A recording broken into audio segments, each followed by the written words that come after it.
This is a male or a picture of the female reproductive system. So you'll notice that it is different than the male. One thing that's big and that is different is that the ovary is actually located in the body cavity. So the production of eggs through meiosis, this is not a problem temperature-wise.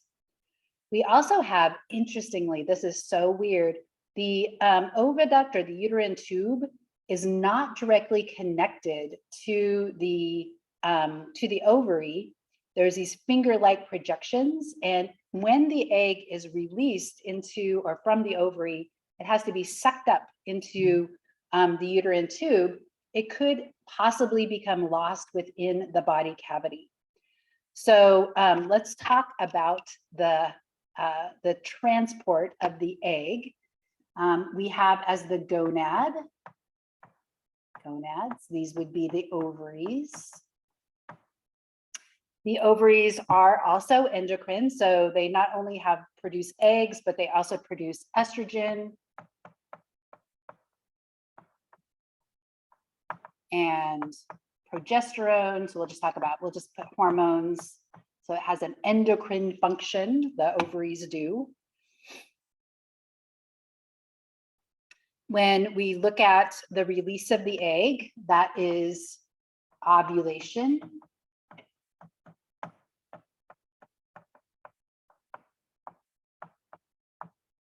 And the uterine tube, sometimes referred to as the fallopian tube or the oviduct, is not directly connected.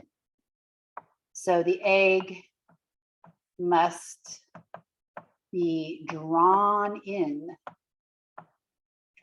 into the uterine tube.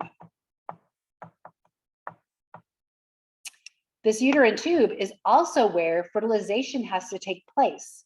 So the egg has a lifespan and it has to be fertilized and has to start to undergo cell division, mitosis, before it gets to the uterus where it's going to implant.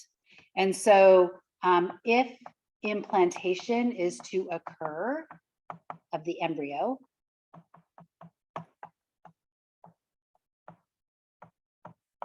fertilization must take place in the uterine tube.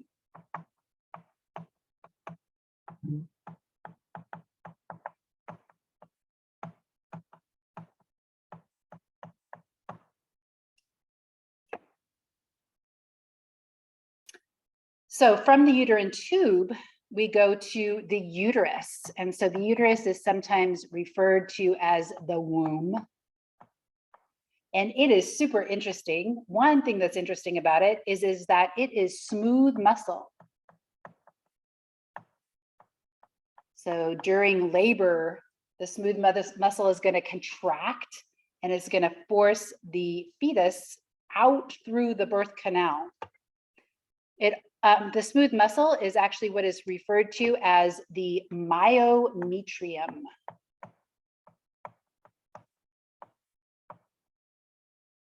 The uterus also has a lining, which is epithelial tissue.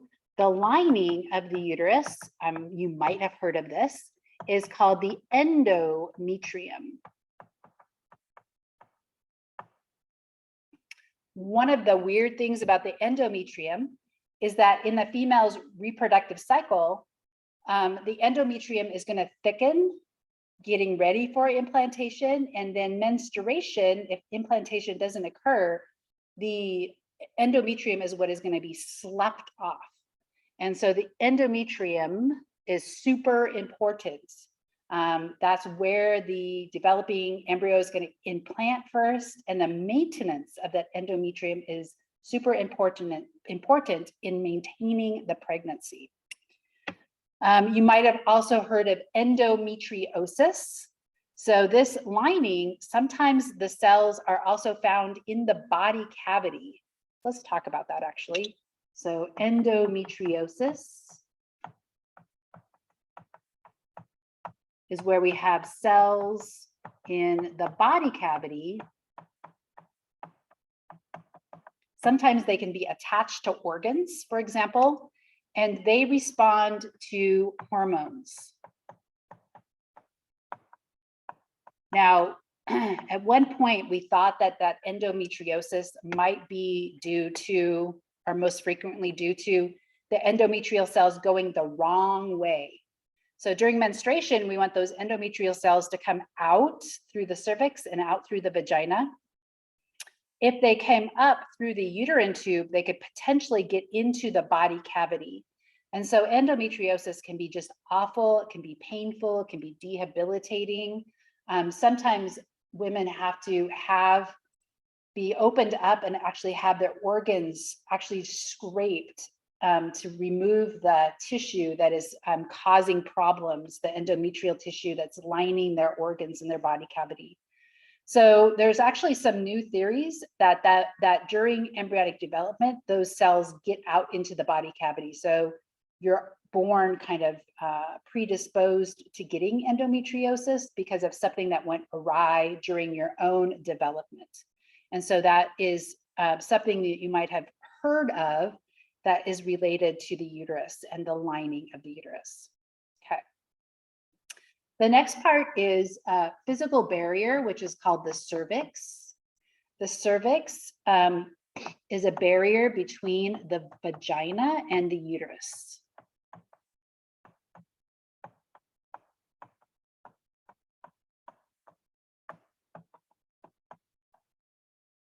So this barrier helps to keep the baby from coming out as it develops in the womb. In order for the baby to move into the birth canal, the cervix has to dilate, so it has to get big to allow the head to come out. But it also, when a female is not ovulating, her body does not want sperm or other things to get up into her reproductive tract. So we actually have what is called a cervical plug. And this occurs when a female is not ovulating.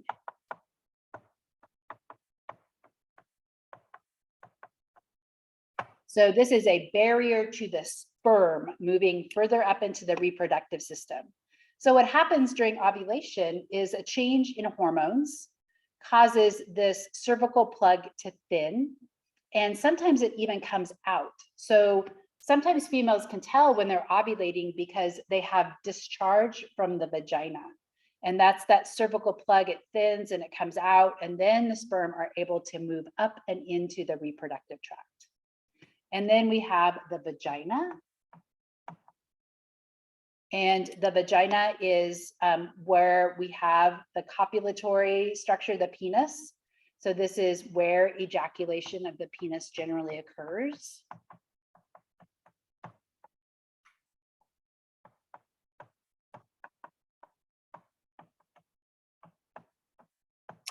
The vagina is actually a pretty inhospitable environment for sperm. Reproductive females tend to have an acidic environment. So the acidic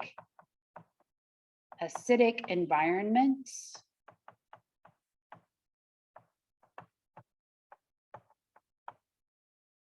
makes it unfriendly to sperm. A lot of sperm actually die as they go in. And that's one of the reasons why the ejaculate does contain some alkaline property to it. So we'll just put not makes. Acidic environment is hostile to sperm.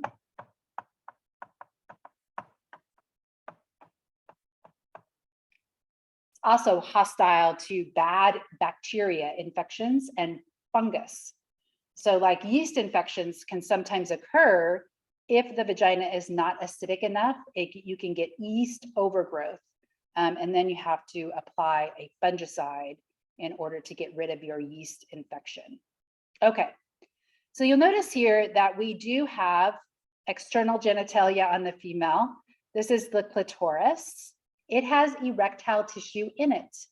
So we have the erectile tissue, and this is my clitoris. When we look at the structure of the clitoris, in this diagram, it looks tiny. I think maybe in the new textbooks, they're going to redraw the clitoris because most of it is actually inside the body and it actually wraps around the urethra. So if I look at a different view of what a clitoris might look like, this is actually, let's see, what the clitoris looks like. Okay, so this is just what we might see externally, but it actually is much bigger than that. It actually kind of comes around that vaginal open, and then this is the urethra. This is part of it too. And so the erectile tissue of the clitoris is much bigger. And this is actually going to cause when a female orgasms, this is going to cause the rhythmic contractions of the vagina. So another diagram, this is the penis, and this is the clitoris. So notice how similar they are, maybe not in size, but in the structure of them. And so that is kind of interesting, where I'll talk about sexual development in the males and the females. So going back to the structure of the vagina, remember, in the female reproductive anatomy, we have a separate opening by which urine exits that is separate from the reproductive canal, which is the vagina. So if we look at this, this would be the vagina, this is the urethra opening, and then this is the clitoris. So this whole part right here, that opening is called the vestibule. So, oh, I don't have a picture of it. So this structure right here would be the vestibule. And we'll talk about some of the similarities in the labia minora and the labia majora as they relate to male reproductive structures.